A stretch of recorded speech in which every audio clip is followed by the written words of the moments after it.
পর্যন্ত তুমি একটা পতিতার কাছ থেকে মাপ চেয়ে কতদিন তুমি আর খাঁচায় বন্দি পাখির মতো জীবন কাটাবে রাজু? কতদিন ভাইয়া যা বলবে সবই তোমাকে শুনতে হবে? তোমার কি নিজের বলে কিছু নেই রাজু? আমি আর রবট?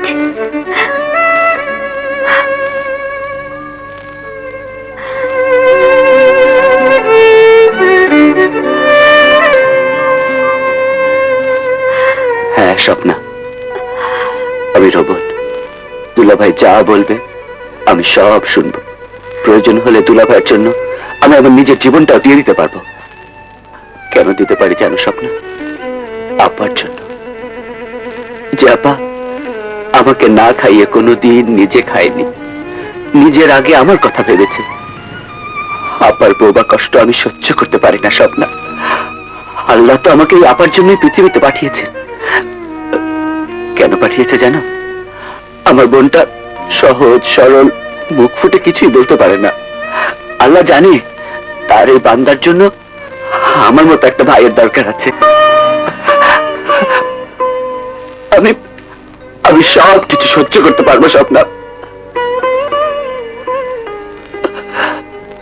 কিন্তু আমার আপার চোখের পানি কখনো সহ্য করতে পারবো না, কখনো সহ্য করতে পারবো না।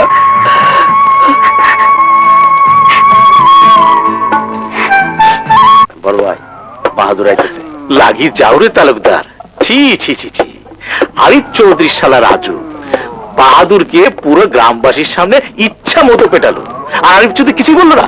ওই মিয়া কি করার চাও? লালে লাল করে দিমু। আমারে দোলাই দিচ্ছে, এটা মাইকদা কইতাছ? আরে ভাই, আমার উপর রাগ করে কি লাভ? গ্রামের সব লোক মজা করে তোমার ধুলাই খাওয়ার কথা সবাইকে বলে বেড়া। ওই রাজুর বাচ্চারে আমি কম্বল ধোলাই দিয়া লালে লাল করে দিব। তুমি এইটা করবা, এর জন্য দায়ী হইল চৌধুরী। কেন? এই তো কিছু কয় নাই। সেটাই তো বড় দোষ, তার বলা উচিত ছিল। ইয়েস, তা না করে সে তোমার বোনের কাছে চুপ চুপ করে যায় আর আসে, যায় আর আসে। চৌধুরী যদি গ্রামের মাইসের কইতো তোমার বোন হের কতখানি, তাইলে তো হইতো।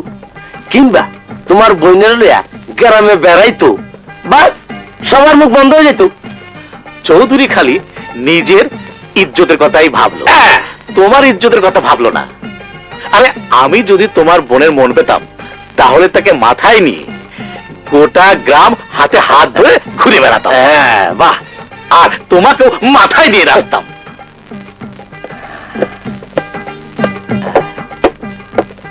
লাগছে, জায়গা মতো লাগছে।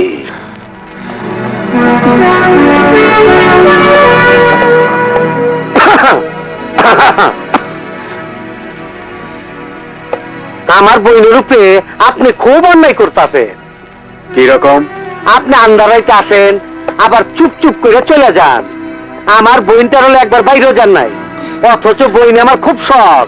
আপনার লগে একটু গ্রামে ঘুরবো। কিরে বোন, মুখ ফিটা কস না কেন? বলি আর কি হবে ভাইয়া, আমাকে নিয়ে ঘুরলে ওনার ইজ্জত যাবে না? ইজ্জতের ভয় আমি করি না। চৌধুরীর ইজ্জত কচু পাতার বৃষ্টির পানি না। সময় আসুক, পুরো গ্রামবাসীর সামনেই আমি তোমাকে নিয়ে যাব। আচ্ছা হইল।